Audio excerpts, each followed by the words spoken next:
Hello friends, ಎಲ್ರಿಗೂ ನಮಸ್ಕಾರ. Welcome back to my channel. ನಾನು ಈ ವಿಡಿಯೋದಲ್ಲಿ ಪೆನ್ ಡ್ರೈವಿಂದ ನಿಮ್ಮ ಜೆರಾಕ್ಸ್ ಮಷೀನಲ್ಲಿ ಹೇಗೆ ಪ್ರಿಂಟೌಟ್ ತೆಗೆಯೋದಂತ ಹೇಳ್ಬೇಕು ಅಂದ್ಕೊಂಡಿದ್ದೀನಿ. ಈ ಥರ ನಿಮ್ಮ ಕಡೆ ಪೆನ್ ಡ್ರೈವ್ ಇರಬೇಕು.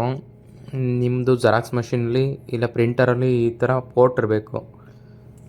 USB ಪೋರ್ಟ್ ಇರಬೇಕು. ನೋಡಿ, ಇಲ್ಲಿದೆ ನೋಡಿ, ಈ ಥರ ಪೋರ್ಟ್ ಇರಬೇಕು. ಇಲ್ಲ ಮೆಮರಿ ಕಾರ್ಡ್ ಹಾಕೋದಕ್ಕೆ ಪೋರ್ಟ್ ಇರಬೇಕು. ಆವಾಗ ತಾನೇ ಇದು ಪ್ರಿಂಟೌಟ್ ತೆಗೆಯೋದಕ್ಕೆ ಸಾಧ್ಯ.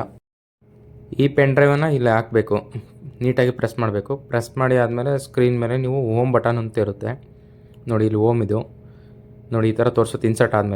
ಇನ್ಸರ್ಟ್ ಆದಮೇಲೆ ಇಲ್ಲಿ USBಗೆ ಪ್ರಿಂಟೌಟಾ ಇಲ್ಲ ನಿಮ್ಗೆ ಏನು ಬೇಕು ಅಂತ ಕೇಳುತ್ತೆ.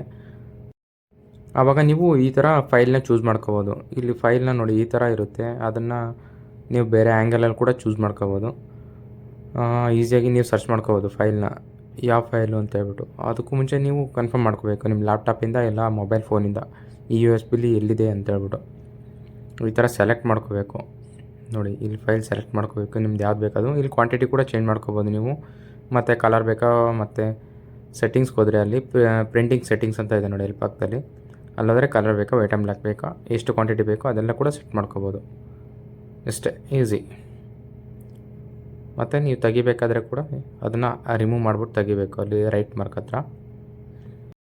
ಇದೇ ಥರ ಒಂದು ಪೆನ್ ಡ್ರೈವಿಗೆ ನಿಮ್ಮ ಡಾಕ್ಯುಮೆಂಟನ್ನು ಸ್ಕ್ಯಾನ್ ಕೂಡ ಮಾಡ್ಬೋದು. ಅದು ಹೇಗೆ ಅಂತ ನಾನು ಮುಂದಿನ ವೀಡಿಯೋದಲ್ಲಿ ತೋರಿಸ್ತೀನಿ. ನೋಡಿ, ಇಲ್ಲಿ ಪ್ರಿಂಟು ಮತ್ತು ಸ್ಕ್ಯಾನ್ ಎರಡೂ ಆಪ್ಷನ್ ಇರುತ್ತೆ. ನಾನು ಮುಂದಿನ ವೀಡಿಯೋದಲ್ಲಿ ಸ್ಕ್ಯಾನ್ ಮಾಡೋದ್ರ ಬಗ್ಗೆ ಹೇಳ್ಕೊಡ್ತೀನಿ. ಈ ವಿಡಿಯೋ ನಿಮ್ಗೆ ಇಷ್ಟ ಆಗಿದ್ದರೆ ಲೈಕು, ಶೇರು, ಕಮೆಂಟ್ ಮಾಡಿ. ಮತ್ತು ಏನಾದರೂ ಡೌಟ್ ಇದ್ದರೆ ಕಾಮೆಂಟ್ ಮಾಡಿ. ಈ ಚಾನಲ್ಗೆ ಸಬ್ಸ್ಕ್ರೈಬ್ ಮಾಡ್ಕೊಳ್ಳಿ. Thank you.